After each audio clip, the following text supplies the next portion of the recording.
하나님의 크신 은총과 평화가 여러분 가운데 함께 하시기를 간절히 축원합니다. 한 해가 이렇게 또 저물고 있습니다. 여러분의 올 한 해는 만족스러우셨습니까?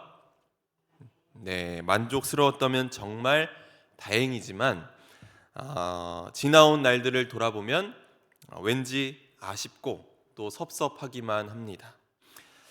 조금 더 잘할 수 있었는데 라는 그런 마음이 들기도 하고, 또 시간을 허비하고 허투루 시간을 흘려보낸 것은 아닌가라는 그런 마음이 들기도 합니다. 한 해를 보내면서 어쩌면 조금은 낡아지고 또 많은 것을 잃기도 했습니다. 때로는 무기력하고 또 절망과 슬픔의 시간들도 있었습니다. 그럼에도 불구하고 우리 마음속에는 감사한 마음이 있습니다. 우여곡절이 많았음에도 잘 견뎌내고 버틸 수 있었던 이유는 보호하시고 도우시는 주님의 은총의 손길이 있었기 때문입니다. 또 지치고 넘어졌을 때마다 손을 잡아준 동역자들이 있었기 때문입니다. 하나님의 은총은 우리를 떠나지 않으셨고 우리를 든든히 붙들고 계셨습니다. 여러분, 하나님의 은총이 우리를 붙들고 있다는 그 사실이 얼마나 큰 힘이 되십니까? 만일 우리가 감당할 수 없는 시련이 찾아왔을 때 그것을 나 혼자만 겪어내야 한다면 우리는 아마 견뎌낼 수 없을 것입니다. 하지만 그 시련 가운데서도 하나님이 나를 은총의 날개로 품고 있다고 생각하게 되면 그 시련은 제법 견딜만 하게 됩니다. 요즘 새벽에 예레미야서를 읽고 있는데 말씀을 묵상하면서 느끼는 하나님의 모습이 있었습니다. 바로 기다리시는 하나님이시라는 것입니다. 하나님은 우리가 넘어지고 또 일어서기를 반복하는 가운데서도 오래 참고 기다리십니다. 우리가 다른 길로 걸어갔을 때도, 한눈을 팔았을 때도 이놈 봐라, 진짜 안 되겠다, 넌 진짜 도저히 안 되겠다 라고 우리를 버리시지 않고 우리가 돌아오기만을 기다리시는 분이십니다. 또 하나님은 우리 안에 우리를 있는 그대로의 모습으로 받아주시고 또 우리 안에 성령의 바람을 일으켜 내적인 변화를 이루어 주시니 이것이 우리에게 정말 큰 은혜입니다. 우리에게 더 큰 은혜가 있다면 하나님께서 우리 곁에 함께 사랑을 나눌 수 있는 믿음의 동역자들을 붙여 주셨다는 것입니다. 내가 절망하여 쓰러져 있을 때 나를 일으켜 세워줄 수 있는 사랑하는 이들과 함께 할 수 있다는 것이야말로 큰 은혜인 줄 믿습니다. 저는 한 해를 마무리할 때가 되면 생각나는 찬양이 하나 있습니다. 바로 선한 능력으로 라는 찬양인데요. 독일의 순교자였던 디트리 보네퍼 목사님이 시를 썼는데 그 시에 곡을 붙인 찬양이 바로 선한 능력입니다. 선한 능력으로 라는 찬양입니다. 그 시의 한 대목을 제가 읽어보겠습니다. 신실하신 주님 팔에 고요히 둘러싸인 보호와 위로 놀라워라. 이렇게 나는 나날이 그대들과 같이 살렵니다. 그리고 그대들과 함께 새해를 맞으렵니다. 묵은 해가 우리의 마음을 괴롭히고 괴로운 날들의 무거운 짐이 우리를 누르려 하니 오 주님, 우리의 놀란 영혼에 우리를 위해 행하신 구원을 베푸소서. 그는 옥중에서 이 시를 썼습니다. 그는 괴로운 날들의 무거운 짐으로 인해 놀란 영혼을 붙들어 달라고 기도하고 있습니다. 그러나 그는 문득 자신이 홀로 있다는 게 아니라는 것을 깨달았습니다. 비록 몸은 멀리 떨어져 있지만 믿음 안에서 연결된 가족들과 동역자들을 떠올리는 순간 하나님의 선한 능력이 자기를 감싸고 있다는 것을 깨닫게 된 것입니다.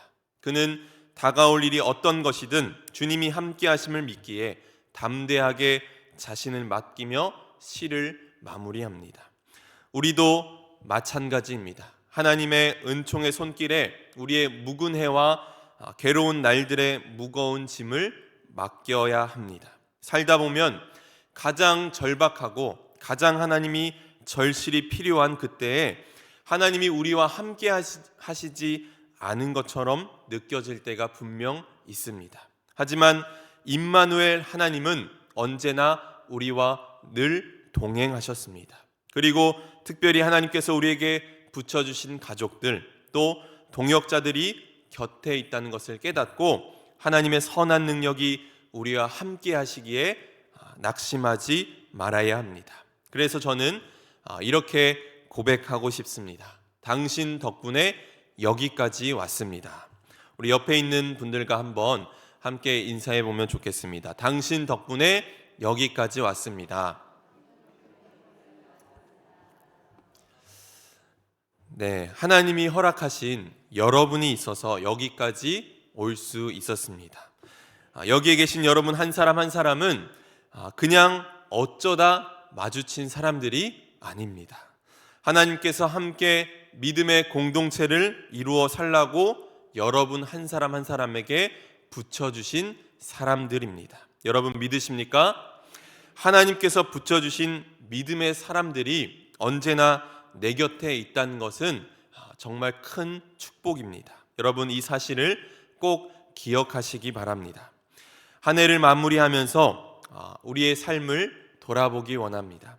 오늘 저는 시편 73편의 말씀을 통해서 우리의 삶을 돌아보고 버릴 것은 버리고 또 취할 것은 취하고자 합니다.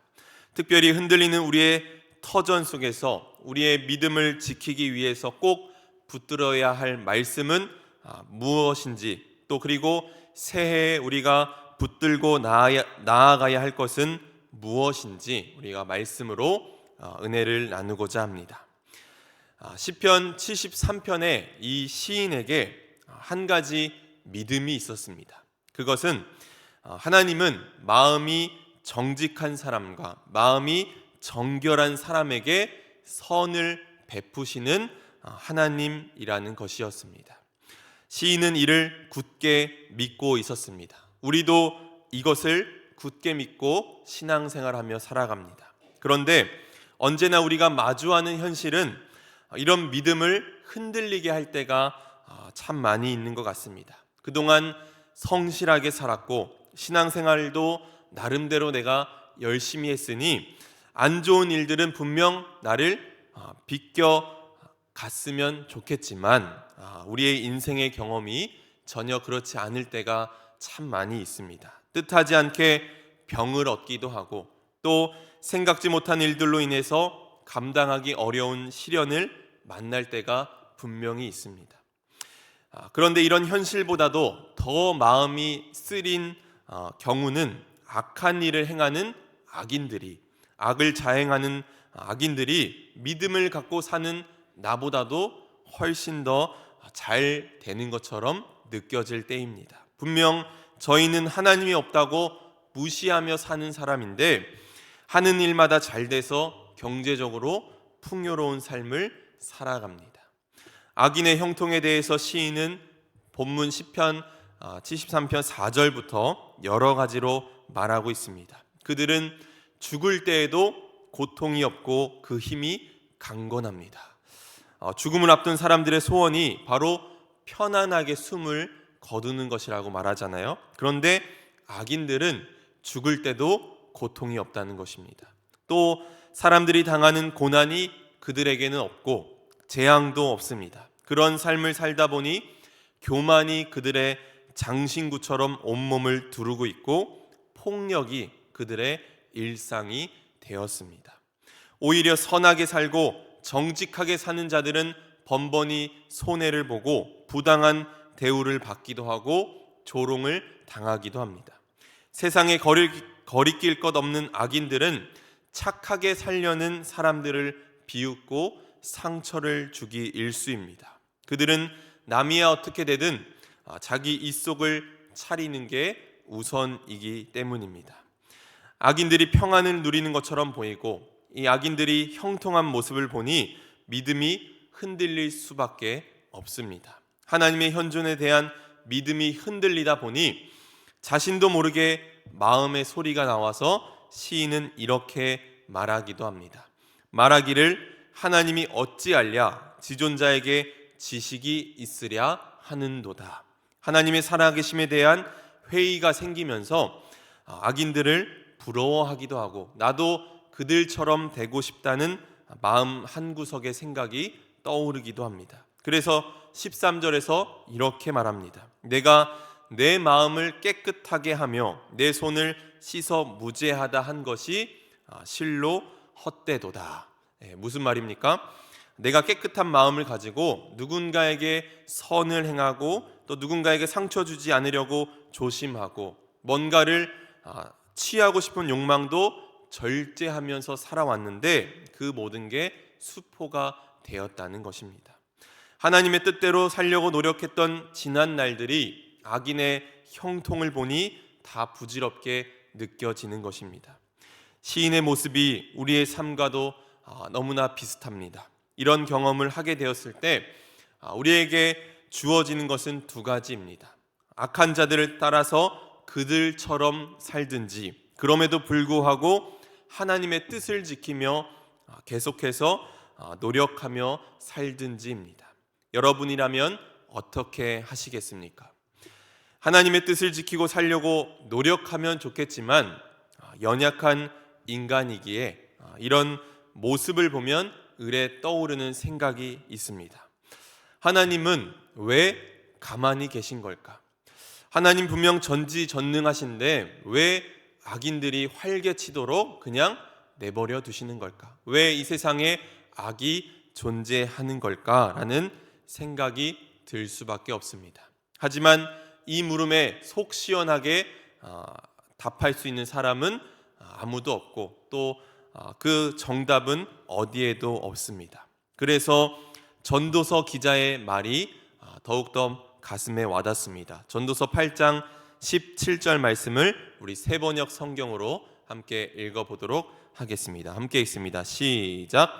하나님이 하시는 모든 일을 두고서 나는 깨달은 바가 있다. 그것은 아무도 이 세상에서 이루어지는 일을 이해할 수는 없다는 것이다. 그 뜻을 찾아보려고 아무리 애를 써도 사람은 그 뜻을 찾지 못한다. 혹 지혜 있는 사람이 안다고 주장할지도 모르지만 그 사람도 정말 그 뜻을 알 수는 없는 것이다. 네, 하나님이 하시는 일을 우리가 다 이해할 수 없고 또 그 뜻을 헤아릴 수는 없어도 한 가지 분명한 것은 답 없는 우리의 삶을 계속해서 살아나가야 한다는 것입니다. 우리는 그저 순간순간 찾아오시는 하나님의 은총의 빛을 알아차리며 살아갈 수밖에 없습니다. 하지만 삶의 한 절이라도 하나님의 은총의 빛을 우리가 알아차릴 수 있다면 그 또한 아름다운 인생인 줄 믿습니다. 삶이 모호하고 불확실할지라도 또 세상의 현실이 우리의 믿음을 뒤흔들어 버릴지라도 우리의 삶은 계속되어야 합니다. 그런데 답답했던 이 시인의 상황이 17절에 와서 분위기가 바뀌는 것을 볼 수 있습니다. 17절 말씀, 하나님의 성소에 들어갈 때에야 그들의 종말을 내가 깨달았나이다. 시인은 한 가지 새로운 사실을 발견하게 되었습니다. 그것은 하나님의 성소에 들어가서 하나님의 섭리에 대한 확신을 갖게 된 것입니다. 그가 성소에서 어떻게 이런 통찰력을 얻게 되었을까요? 아마도 시인이 성소에서 기도하고 말씀을 묵상하는 가운데 마음의 변화가 일어났을 것입니다. 그러므로 저는 오늘 우리 불꽃교회에서 기도하고 우리가 묵상하고 예배하는 가운데 이런 역사가 일어나길 간절히 소망합니다. 특별히 우리 수요 성서 아카데미 이 예배 시간에 성령께서 주장하여 주셔서 우리의 내적 변화가 일어나기를 간절히 축원합니다. 성소에 들어간다는 말은 또한 하나님을 우리 마음에 모신다는 뜻과도 같습니다. 하나님의 현존을 경험하는 곳이야말로 성소이기 때문입니다. 이것이 정말 중요합니다. 우리는 때로 우리에게 닥친 문제만 보느라 문제보다 크신 하나님을 발견하지 못할 때가 많이 있습니다. 하나님이 살아계신다는 사실을 잊을 때가 너무도 많이 있습니다. 그러나 우리가 분명히 기억해야 할 것은 하나님은 우리의 삶 속에 개입하셔서 우리의 삶을 이끌어 가신다는 것입니다. 악인들의 형통을 보면서 시인의 시야가 좁아져 있었지만 하나님을 그의 마음에 모시는 순간 시야가 넓어졌습니다. 눈을 들어 하늘을 보는 순간 그가 처한 그 세계가 너무나도 좁은 세계라는 것을 깨닫게 된 것입니다. 이제 그는 현실을 바라보는 관점이 달라졌습니다. 하나님의 시선으로 현실을 바라보게 된 것입니다. 하나님의 시선으로 현실을 보게 되니까 그동안 정직하게 살았던 삶이 부질없고 또 헛되다고 고백했던 자신의 모습이 부끄러워졌습니다. 그래서 오늘 우리가 읽은 말씀 21절 22절 말씀 보면 내 마음이 산란하며 내 양심이 찔렸나이다.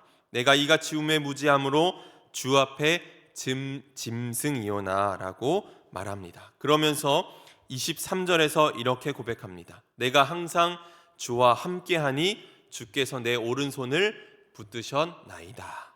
아멘. 네. 여기 22절과 23절 사이에 우리 개역개정 성경에는 나와 있지 않지만 원문을 보면 그럼에도 불구하고라는 접속사가 여기에 있습니다. 시인은 절망스러운 상황 속에 있었던 것은 사실이지만 그럼에도 불구하고 항상 주님과 함께 있었다는 것을 깨닫게 된 것입니다. 현실을 바라보며 답답하고 절망하기도 했지만 그럼에도 불구하고 하나님이 늘 함께 하시며 의로운 오른손으로 자신을 붙들고 계셨음을 깨닫게 된 것입니다. 오늘 우리의 삶도 마찬가지입니다. 현실을 돌아보면 암담하고 절망하여 넘어질 때가 있지만 그럼에도 불구하고 하나님의 약속을 굳게 붙들고 소망을 품고 살아가야 합니다. 이것이야말로 하나님을 믿는 하나님의 백성들의 참된 모습인 줄 믿습니다. 혹 오늘 우리 가운데 나의 어두운 현실을 바라보며 절망하고 있는 이들이 있습니까? 오늘 내 삶에 일어난 이해하지 못할 일들로 인해서 비통한 이들이 있습니까? 그럼에도 불구하고 하나님이 우리와 함께 하시며 그럼에도 불구하고 하나님의 의로운 오른손이 우리를 꼭 붙들고 계신다는 이 사실을 여러분 명심하시기 바랍니다. 속절없이 흔들릴 때에도 하나님의 은총의 손길은 우리를 꼭 붙들고 계신 줄 믿습니다. 비록 우리 눈에 보이지 않고 또 들리지 않아도 하나님께서는 여전히 일하고 계신 줄 믿습니다. 이제 시련과 탄식의 어두운 밤이 물러가고 은총의 아침이 밝아오자 이 시인의 삶은 든든해졌습니다. 손을 붙잡아 주시고 교훈으로 인도해 주시고 마침내 주의 영광에 참여하게 하시니 참여하게 하실 하나님이 바로 곁에 계셨다는 것을 확신하게 됐습니다. 그는 새로운 존재가 되어 이렇게 고백합니다. 우리 26절 말씀을 세번역 성경으로 한번 읽어보겠습니다. 다 같이 읽습니다. 시작.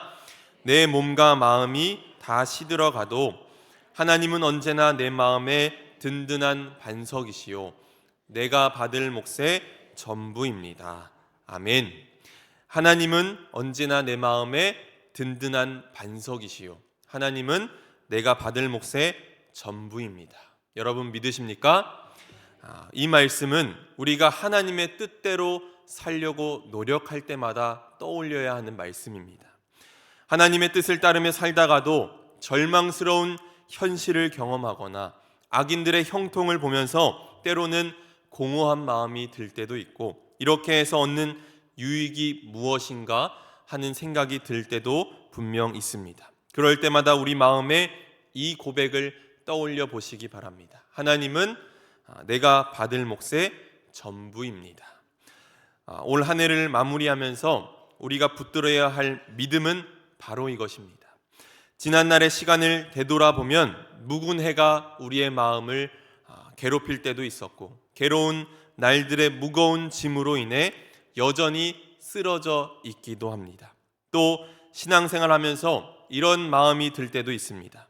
주일에 쉬지도 못하고 교회에 와서 봉사도 해야 하고, 넉넉하지 않은 살림의 한 부분을 덜어서 또 헌금도 해야 하고, 이런 수고와 헌신에 주어지는 보상은 과연 무엇일까? 내 몸 하나 건사하기도 힘든데 내가 교회를 위해서 이렇게 헌신했는데 내게 주어지는 것은 과연 무엇일까라는 생각이 들기도 합니다. 하지만 여러분, 신앙은 투자도 아니요 계산도 아닙니다. 구원의 은혜에 대한 감사입니다. 나 같은 죄인을 불러주셔서 하나님의 일을 함께 할 수 있게 하심에 대한 감격이고, 거기에서 연유한 헌신과 섬김입니다. 보상에 대한 생각을 우리 마음속에서 지워버릴수록 우리의 기쁨은 순수해지고 감사는 더욱 깊어질 것입니다. 하나님이 아닌 다른 어떤 것도 우리에겐 중요하지 않습니다. 정말 중요한 것은 우리가 주님 한 분만으로 만족하면 된다는 것입니다. 결국 하나님이 우리의 희망입니다. 하나님은 내가 받을 몫의 전부입니다. 이 고백이 우리의 고백이 되었으면 좋겠습니다. 그러면서 시인은 결론을 내립니다. 28절 말씀 우리 함께 읽습니다. 하나님께 가까이 함이 내게 복이라. 내가 주 여호와를 나의 피난처로 삼아 주의 모든 행적을 전파하리이다. 아멘. 우리가 세상에서 누릴 진짜 복은 하나님께 가까이 있는 것입니다.